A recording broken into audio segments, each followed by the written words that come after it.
আমি ছোট্ট একটা ঘটনা আপনাদেরকে শোনাইয়া যাই। আল্লাহ তাআলার কোন এক পয়গম্বর কোন এক কবরস্থানের পাশ দিয়ে যাইতেছেন। ইমিডিয়েট টাইমে ওই কবরটার ভিতরে যখন জাহান্নামী ব্যক্তিটার চিৎকার চলে আসতেছে, আল্লাহর পয়গম্বর ওই কবরস্থানের পাশ দিয়ে যখন যাইতেছেন, হযরত ঈসা আলাইহিস সালাতু ওয়াস সালাম নবীর জামানার একটি ঘটনা।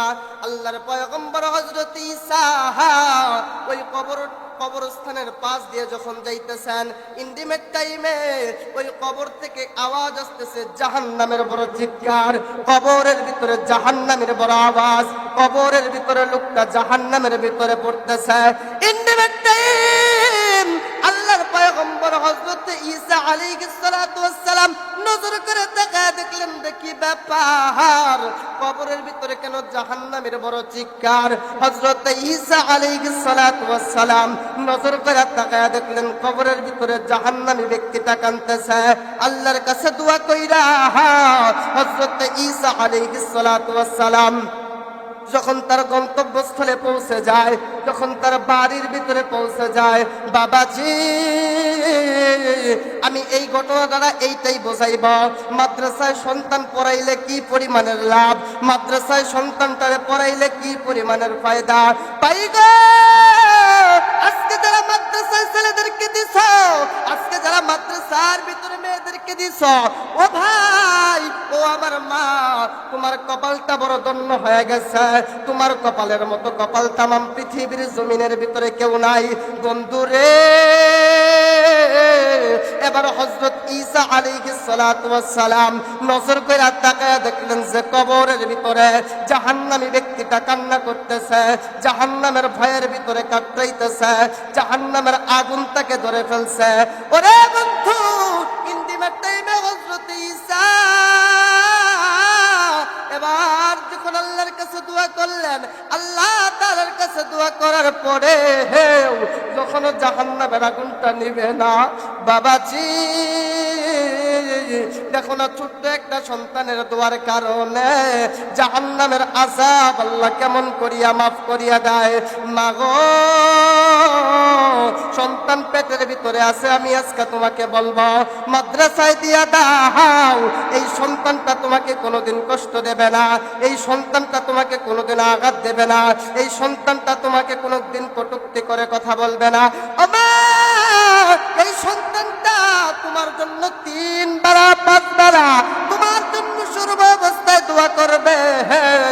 এবার হযরত ঈসা আলাইহিস সালাতু ওয়াস সালাম তার গন্তব্যস্থলের ভিতরে যাওয়ার পর কিছুদিন পর যখন আবার ওই কবরস্থানের পাশ দিয়ে যাইতেছে, ইন্টিমেট টাইমে হযরত ঈসা আলাইহিস সালাতু ওয়াস সালাম নজর কইরা দেখলেন 2 দিন 3 দিন আগে আমি যেই কবরটার ভিতরে দেখলাম যে জাহান্নামী মানুষের চিৎকার, আমি যেই কবরটার ভিতরে দেখলাম যে জাহান্নামী বান্দাটা কান্দে, আজকে তো 3-4 দিন পর ওই কবরের স্থানের পাশ দিয়ে যখন আমি আবার যাইলাম, এখন তো দেখি জাহান্নামী মানুষের কান্না নাই।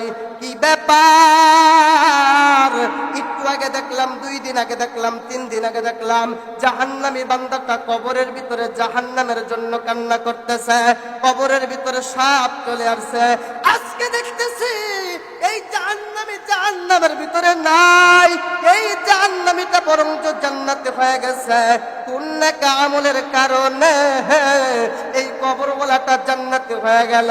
এবার আল্লাহর নবী ঈসা আলাইহিস সালাতু ওয়াস সালাম আল্লাহ তাআলার সাথে কথা বলে, আল্লাহ তাআলার কাছে কথা বলে ডাক দিয়ে কয়, আল্লাহ গো আমি তো 2 দিন আগে 3 দিন আগে দেখলাম এই ব্যক্তিটা জাহান্নামের ভয়ে কবরের ভিতরে কান্না করতেছে, এই ব্যক্তিটা জাহান্নামী হয়ে গেছে কবরের ভিতরে কান্না করতেছে।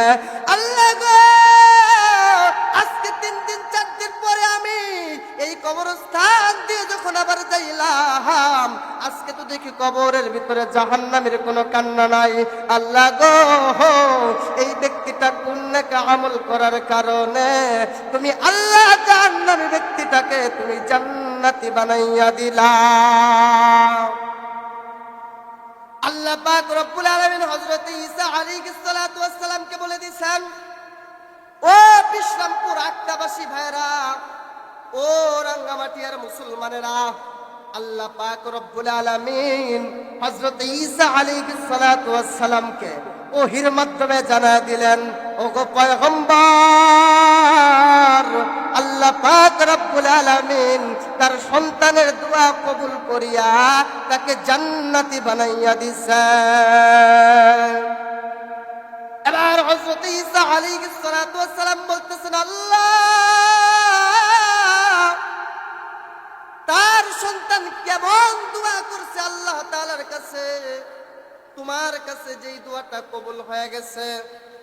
এবার হযরত ঈসা আলাইহিস সালাতু ওয়াস সালাম আল্লাহর কাছে বললেন, ওই ছেলেটার ওই লোকটার পরিচয় তুমি আমার কাছে দাও। আল্লাহ পাক রব্বুল আলামিন ওহীর মাধ্যমে হযরত ঈসা আলাইহিস সালাতু ওয়াস সালামকে ওই ছেলের ওই পরিচয় যখন দিয়ে দিয়েছেন, বাজান গো, সন্তান মাদ্রাসায় দিয়ে ঠকেন নাই, মা গো,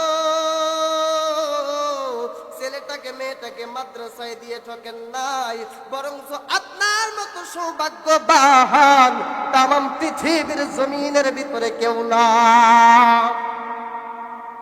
এবার আল্লাহর নবী হযরত ঈসা আলাইহিস সালাতু ওয়াস সালাম আল্লাহ তাআলার কাছে যখন তার পরিচয়টা পাওয়ার পর ওই বান্দাটার বাড়িতে যখন হযরত ঈসা আলাইহিস সালাতু ওয়াস সালাম চলে যাওয়ার পর আল্লাহর নবী হযরত ঈসা আলাইহিস সালাতু ওয়াস সালাম ওই বান্দার ঘরের বারিন্দা থেকে সালাম দিয়েছেন তিনবার।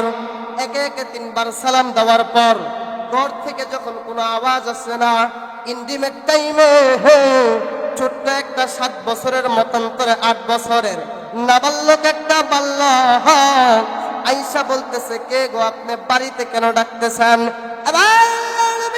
হযরত ঈসা আলাইহিস সালাতু ওয়াস সালাম ডাক দিয়ে বলে, এ সন্তান, বাড়িতে কি তোমার মা নাই? বলেন মা আছে।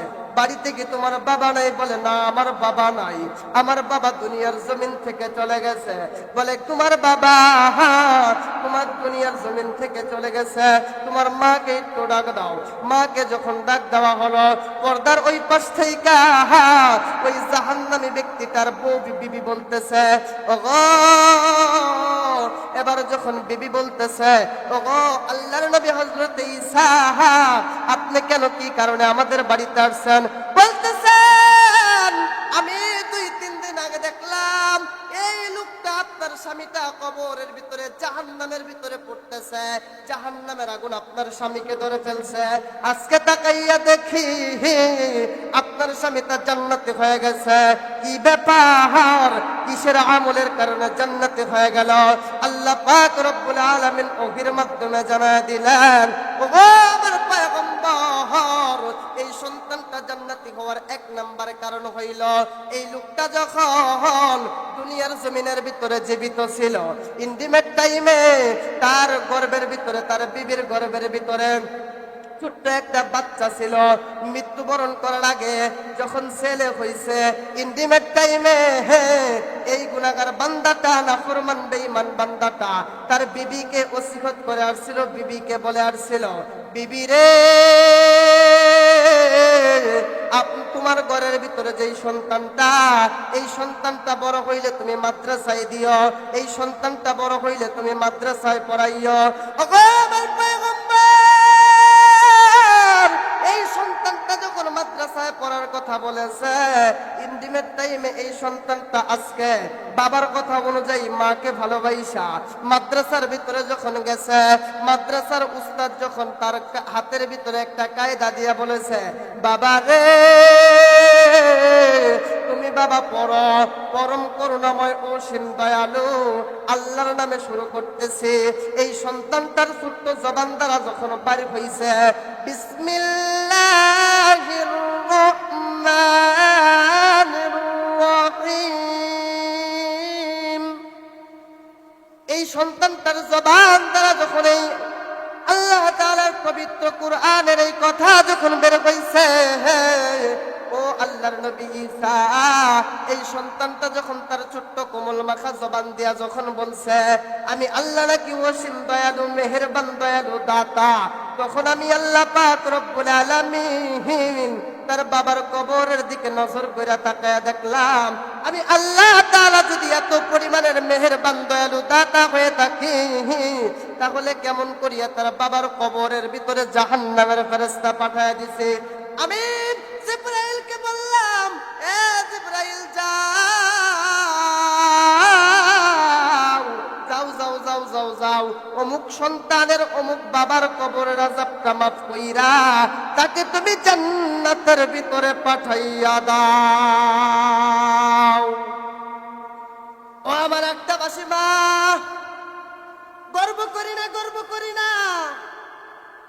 তোমার মনে কি চায় না তুমি মারা যাবা? তুমি মারা যাওয়ার পর তোমার সন্তানটা তোমার জানাজার সামনে দাঁড়াবে, তোমার কাটিয়ার সামনে দাঁড়াবে।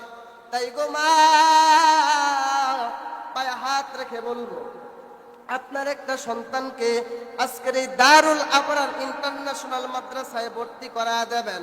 আমি গ্যারান্টি সহকারে বলবো, আপনি আজকে থেকে লিখে রাখবেন, এই সন্তানটা কোনোদিন আপনাকে কষ্ট দেবে না, এই সন্তানটা কোনোদিন আপনাকে আঘাত দেবে না। তাই তো কবির ভাষায় বলেন, মা গো তোমার একটি ছেলে মাদ্রাসাতে দিও, মা গো তোমার একটি মেয়ে মাদ্রাসাতে দিও, এই পৃথিবীর বুকে তুমি জান্নাত কিনে নিও, এই পৃথিবীর বুকে তুমি জান্নাত কিনে নিও। মা গো তোমার একটি ছেলে মাদ্রাসাতে দিও, মা গো তোমার একটি মেয়ে মাদ্রাসাতে দিও, এই পৃথিবীর বুকে তুমি জান্নাত কিনে নিও, এই পৃথিবীর বুকে তুমি জান্নাত কিনে নিও। একটি হরফ পড়লে মাগো 10টি নেকি হয়, পিতা মাতার আমল নামায় থেকে জমারায়। একটি হরফ পড়লে মাগো 10টি নেকি হয়, পিতা মাতার আমল নামায় থেকে জমারায়। এই সুযোগটা দুনিয়াতেই তুমি করে নিও, মা গো তোমার একটি ছেলে মাদ্রাসাতে দিও, মা গো তোমার একটি ছেলে মাদ্রাসাতে দিও, এই পৃথিবীর বুকে তুমি জান্নাত কিনে নিও, এই পৃথিবীর বুকে তুমি জান্নাত কিনে নিও। প্যার হাজিরিন, তাই করো যদি আপনাদের পায়ে হাত রেখে বলবো, এই দারুল আবরার ইন্টারন্যাশনাল মাদ্রাসার প্রতি আপনারা আর্থিক অবস্থায় সন্তান দিয়ে, বুদ্ধি দিয়ে, মেধা দিয়ে, শ্রম দিয়ে থাকবেন।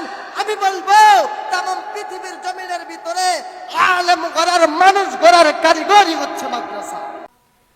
মাদ্রাসায় পড়ে ঠকি নাই। ও ভাই, যারা বলতেছো মাদ্রাসায় পড়লে ভাত নাই, আমি বলবো মাদ্রাসায় পড়ে আমরা ঠকি নাই। ও দুনিয়ার মুসলমান, গর্ব করি না, গর্ব করি না।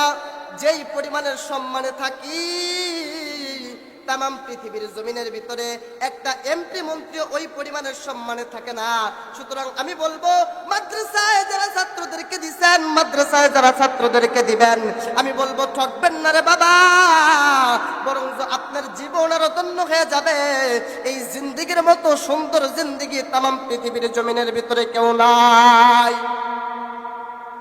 মাদ্রাসার একটা তালেবে ইলম যখন দ্বীন শিক্ষা করার জন্য, ইলম শিক্ষা করার জন্য যখন ঘর থেকে বের হয়ে যায়, আল্লাহর নবী বলেন, ওই ছাত্র তার পায়ের নিচে জান্নাতের ফেরেশতারা, নূরের ফেরেশতারা এক একটা পাখা বিছায় দেয়। শুধু তাই না, শুধু তাই না, জংলার শরিং পর্যন্ত, জংলার বাঘ পর্যন্ত, পুকুরের মাছ পর্যন্ত, গাছ পর্যন্ত, পাখি পর্যন্ত ওই মাদ্রাসার ছাত্রটার জন্য দোয়া করতে থাকে। ভাইরা আমার, বন্ধুগণ, তামাম পৃথিবীর জমিনের ভিতরে বহু ইতিহাস আছে। এই মাদ্রাসায় পড়াইলে কি লাভ? প্যারে হাজিরিন, লম্বা সময় আলোচনা করতে পারলাম না। লম্বা সময় যেহেতু আমার কাছে নাই, আপনাদের কাছে দোয়া চাই আমার জন্য, আমার এই এলাকার জন্য, আমার এই মাদ্রাসার জন্য। আমি আপনাদের এই এলাকার সন্তান।